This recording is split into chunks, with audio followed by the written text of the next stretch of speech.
નમસ્કાર, આપ જોઈ રહ્યા છો મંતવ્ય ન્યૂઝ અને હું છું આપની સાથે લખમા। શું તમે કિડની, પ્રોસ્ટેટ, પથરી કે પછી હૃદય રોગ સાથે ડાયાબિટીસ કે પછી કેન્સર જેવી બીમારી વિશે જાણવા માંગો છો તો આ એપિસોડ તમારા માટે જ છે। જી હા, આજકાલ પથરીની સમસ્યા ખૂબ જ વધી રહી છે, જેમાં પુખ્તા વયના યુવકો સહિત વૃદ્ધો અને હવે તો બાળકોની અંદર પણ આ સમસ્યા જોવા મળી રહી છે। તે એક મોટો પડકાર પણ બની ચૂક્યો છે। ત્યારે ન્યુરોલોજીના નિષ્ણાંતને મળવાની જરૂર ક્યારે પડે છે, બોડીના કયા પાર્ટના પથરી કેવા પ્રકારનું નુકસાન કરે છે, કેટલા એમએમની પથરીનું ઓપરેશન કરાવવું પડે છે અને તે ન થાય એના માટે શું ઉપાય કરવું જોઈએ તે જાણીશું। અને સાથે જ હૃદયના દર્દીઓ, ડાયાબિટીસના દર્દીઓ સાથે જે ફેફસાને લગતી જે ગંભીર સમસ્યાઓ અને કેન્સરના દર્દીઓને કેવા પ્રકારની કાળજી રાખવી જોઈએ તે તમામ વસ્તુઓ જાણીશું આજે આપણે આજની આ વિશેષ ચર્ચામાં।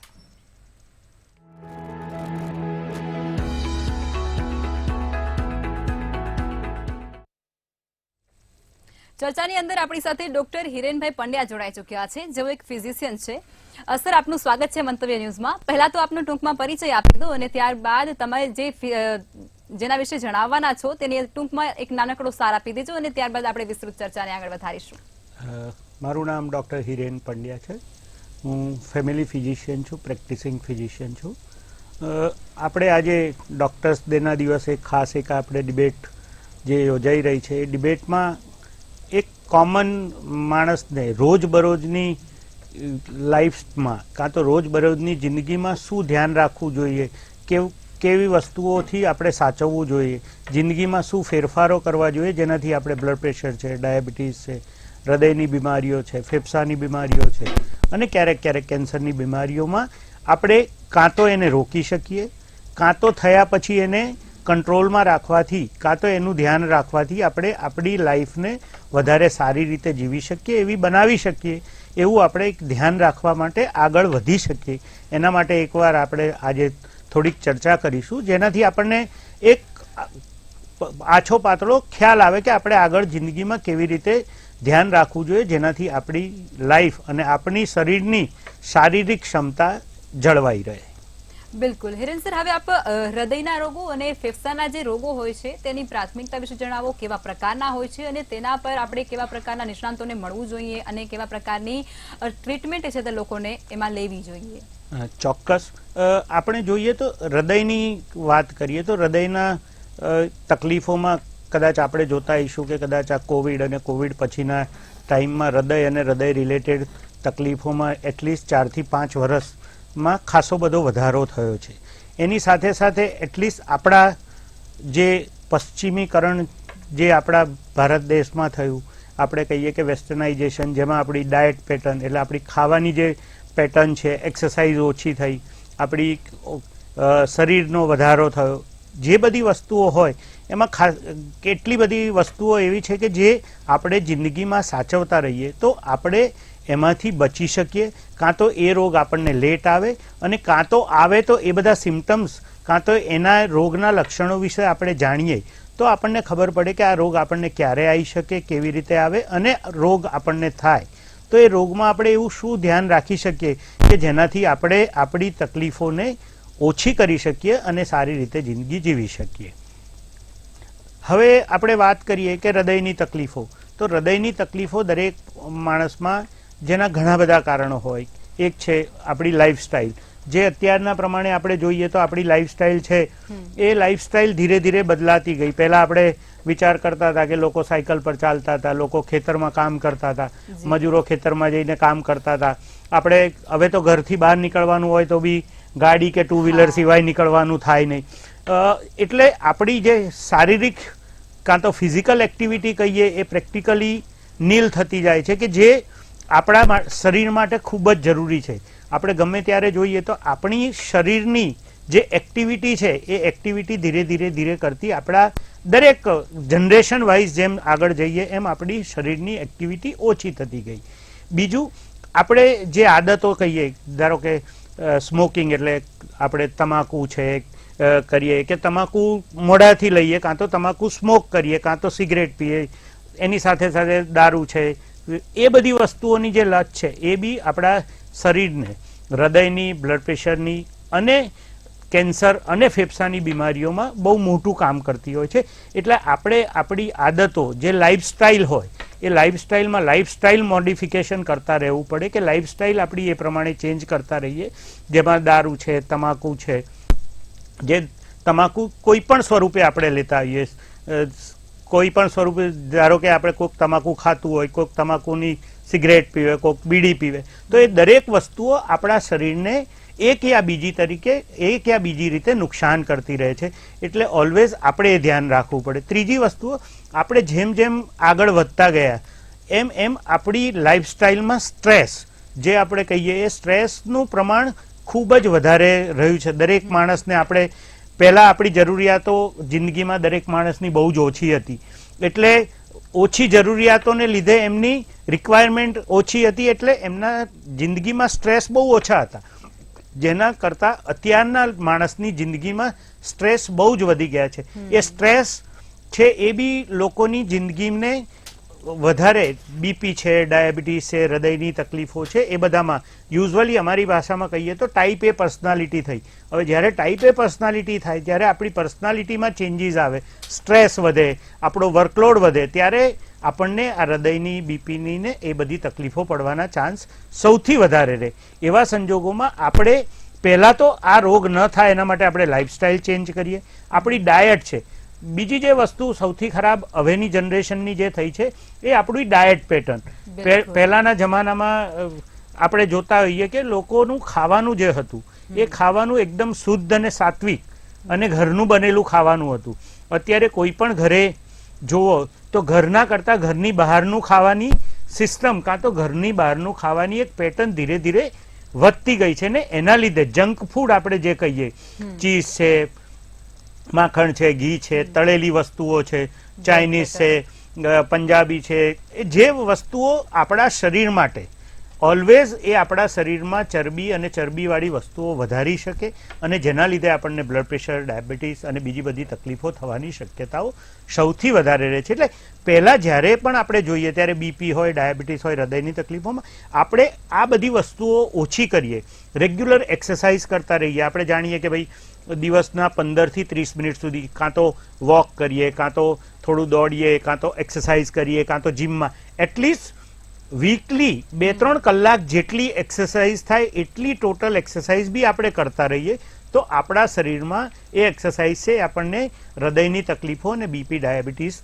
ને રોકવામાં, કાં તો થતું હોય તો લેટ થવામાં મદદરૂપ થાય. એટલે એ ધ્યાન રાખવું જોઈએ. બિલકુલ. અને હવે એક એવો સવાલ પણ થાય છે કે તમને ગમે તે, ઘણા લોકો એવા હોય છે જેને ગમે તે બીમારી હોય તે બાજુની કોઈ મેડિકલ સ્ટોર હોય તો તેની અંદરથી દવા લઈ લેતા હોય છે, પછી કોઈ એક ફેમિલી ડોક્ટર હોય તેની પાસેથી તમામ જે બીમારી એને થતી હોય છે એની દવા કરાવતા હોય છે, તો એ કેટલું યોગ્ય? એ સાચી વસ્તુ છે. ઘણી બધી કેસમાં અમે જોતા હોઈએ છીએ કે બ્લડ પ્રેશર હોય, ડાયાબિટીસ હોય કે હૃદયની તકલીફો એ લાંબા ગાળાની તકલીફો હોય છે.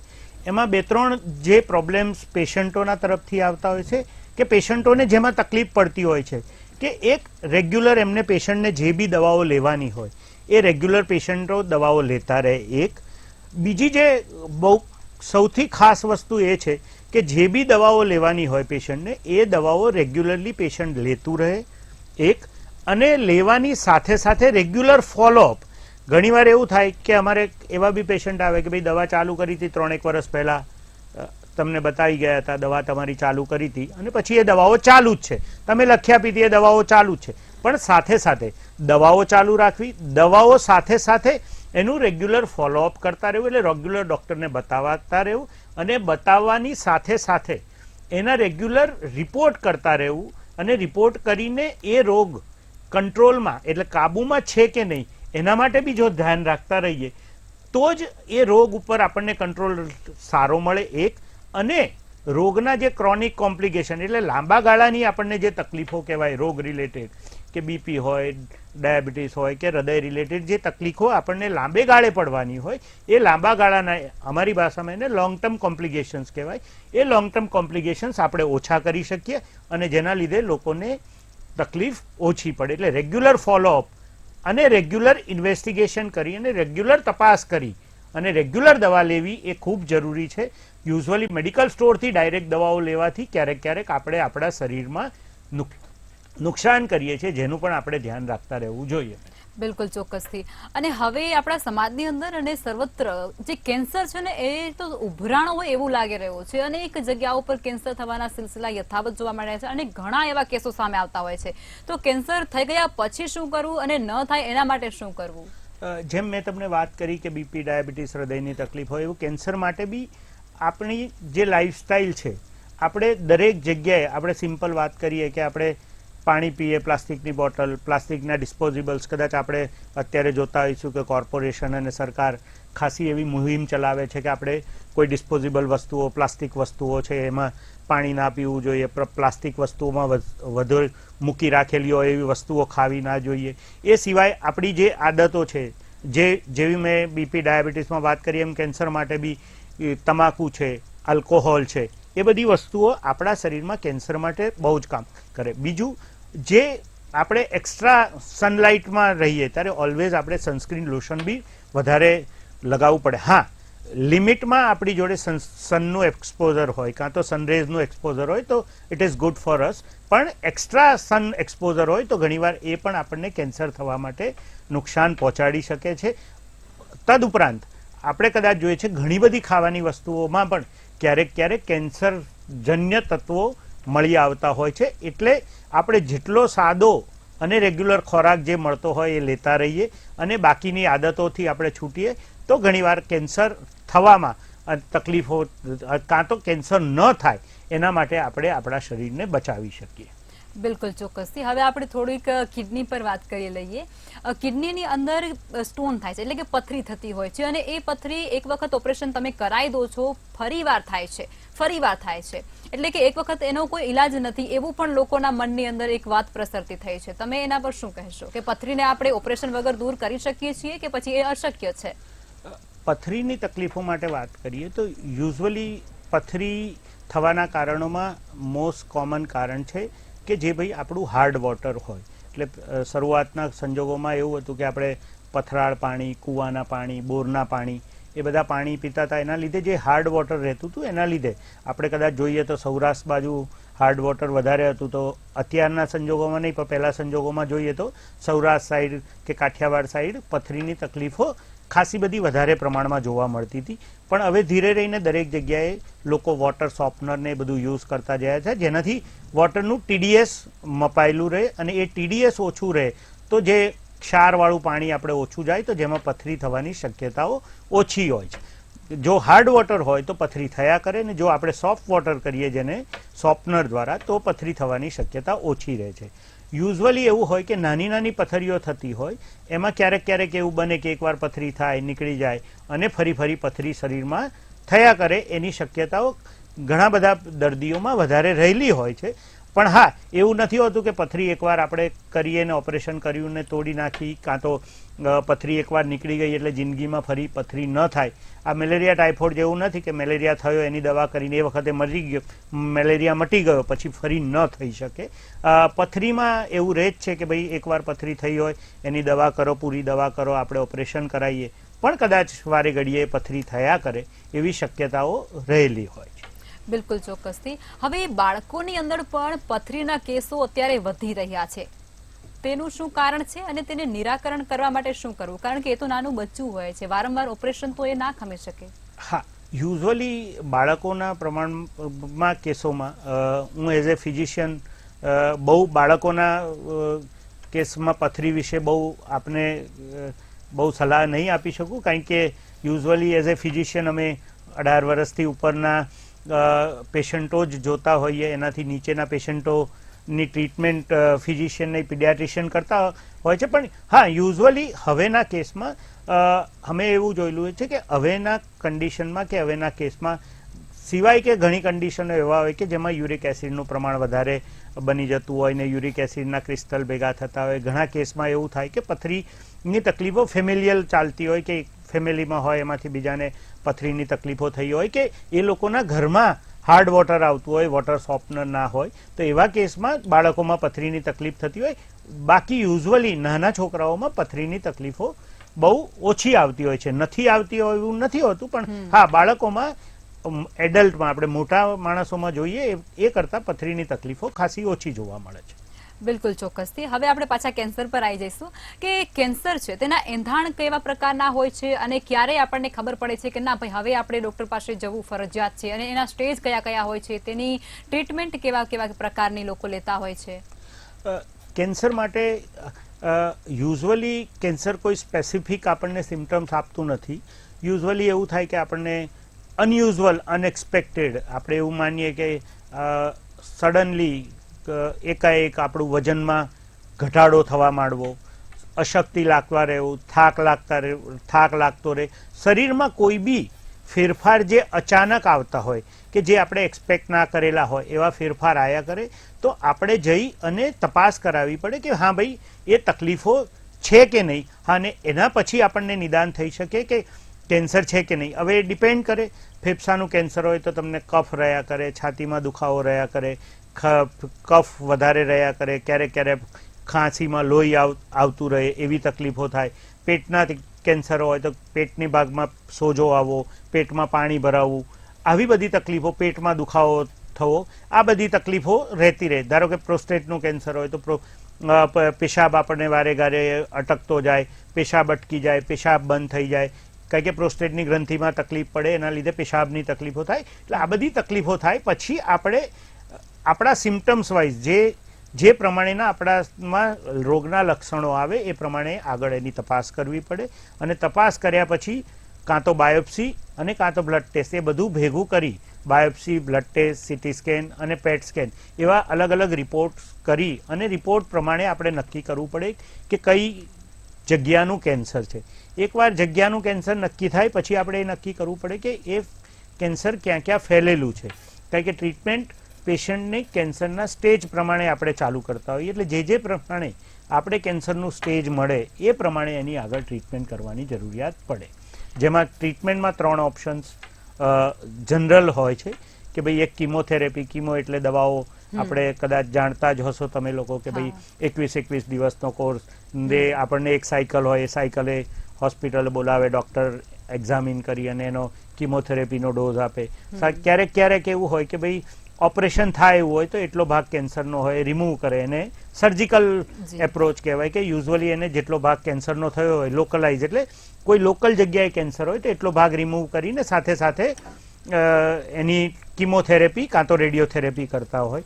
રેડિયોથેરેપી એટલે જેવી રીતે દવાઓ આપીએ, સર્જરી કરીએ, એવો એક ત્રીજો પાર્ટ છે એનો રેડિયોથેરેપી છે કે જેમાં કિરણોથી આપણે કેન્સરના કોષોને મારી નાખતા હોઈએ. નોર્મલી આપણે એને શેક કહેતા હોઈએ છીએ. નોર્મલ માણસમાં એ શેક કહેતા હોઈએ. બિલકુલ. હવે અત્યારે ચોમાસું ચાલી રહ્યું છે અને હવે વરસાદી પાણી અને નોર્મલ પાણી એટલે કે ટૂંકમાં દૂષિત પાણીથી મેલેરિયા અત્યારે બહુ ફેલાઈ રહ્યા છે અને એની અંદર લોકો મૃત્યુ પણ પામી રહ્યા છે. તો મેલેરિયા વિશે તમે શું કહેશો લોકોને? સાચી વાત છે કે હવેના સિઝનમાં પાણીજન્ય રોગો વધતા રહે. દરેક વખતે કે દરેક સિઝનમાં આપણે જોતા હોઈએ કે જ્યારે વરસાદ પડે, ક્યાંય પાણીનો ભરાવ થાય, ક્યાંક પાણી ભરેલું રહે. મેલેરિયામાં યુઝ્યુઅલી દૂષિત પાણી કરતાં ક્યાંક પાણી ભરેલું રહે.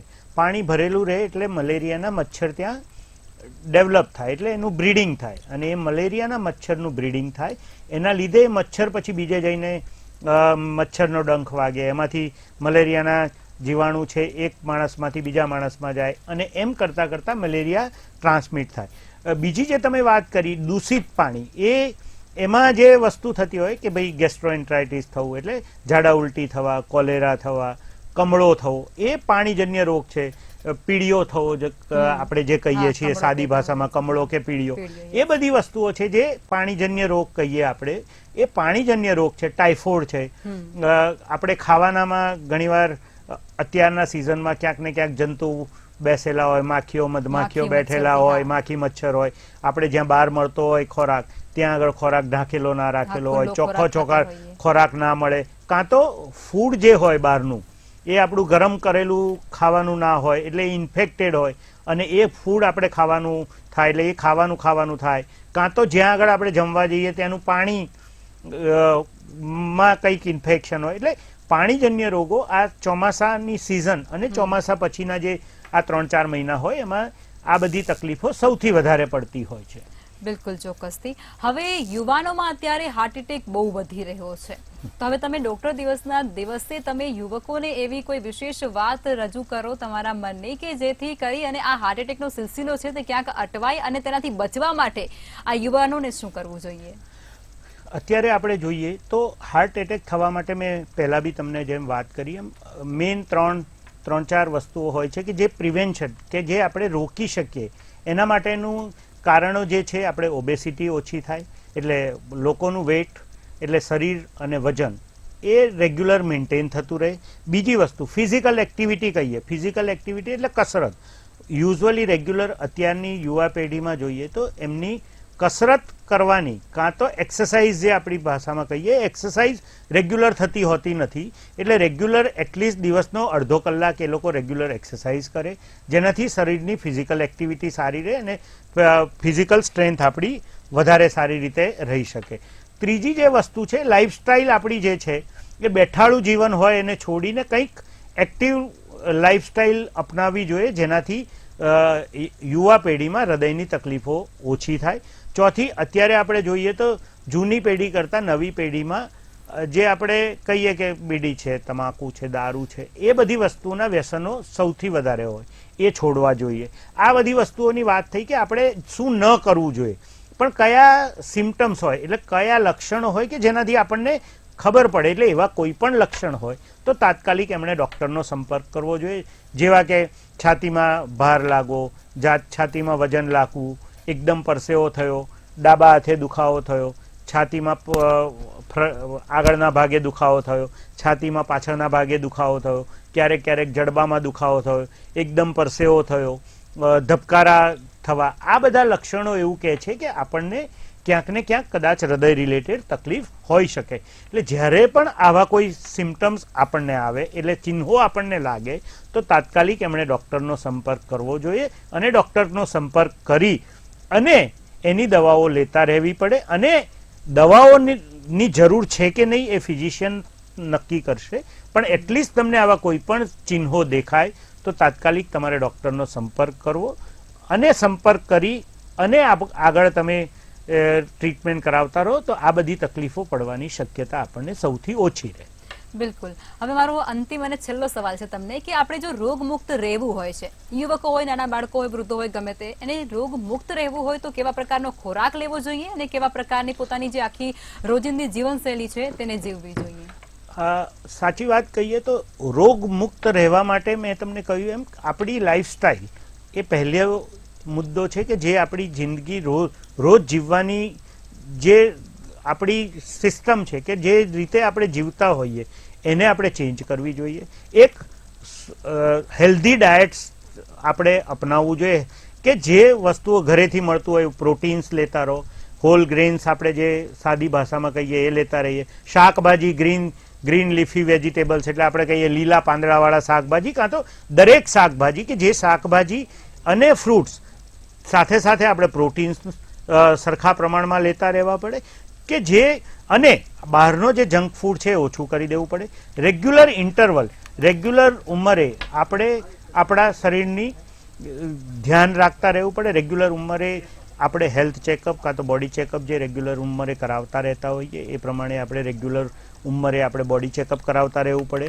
અમુક વર્ષે આપણા કાર્ડિયોગ્રામ છે, બ્લડ ટેસ્ટના રિપોર્ટ છે. અમુક ઉંમર પછી ઇટ ઇઝ નોટ નેસેસરી કે આપણે શરૂઆતના 30 વર્ષની ઉંમરથી જ બધાને બોડી ચેકઅપ કરાવવા પડે, પણ એટલીસ્ટ 45-50 વર્ષની ઉંમર પછી રેગ્યુલર એમના બોડી ચેકઅપ કરાવતા રહેવું પડે, રેગ્યુલર કસરત કરતા રહેવું પડે કે જેના લીધે આપણી કોઈ શરીરમાં કોઈ રોગ થાય નહીં. અને હેલ્થ ચેકઅપ કરાવતા રહીએ તો રોગ થતા હોય તો રોગના કોઈ સિમ્ટમ્સ હોય તો આપણે એને વહેલાસરથી નિરાકરણ કરી શકાય. બિલકુલ ચોક્કસ. હિરેન સર અમારી સાથે જોડાયા તે બદલ આપનો ખૂબ ખૂબ આભાર. આભાર. Thank you. આજના એપિસોડમાં આપણે નિષ્ણાંત સાથે ખૂબ જ ઊંડાણપૂર્વક ચર્ચા કરી અને એપિસોડ શરૂ થયો ત્યારે જે પ્રશ્નો હતા તેના સચોટ જવાબો પણ મેળવ્યા છે. તમારે પણ હવે જો કોઈ સમસ્યા હોય તો તમે પણ આ સમસ્યાનો સમાધાન આ એપિસોડમાં મળી જશે. અને જો તમને કોઈ પ્રશ્ન હોય તો તમે હજુ પણ હિરેન સરને કોલ કરી અથવા મેસેજ કરી અને તમે તેમનો સંપર્ક કરી શકો છો. વિશેષ ચર્ચામાં અત્યારે બસ આટલું જ. નમસ્કાર.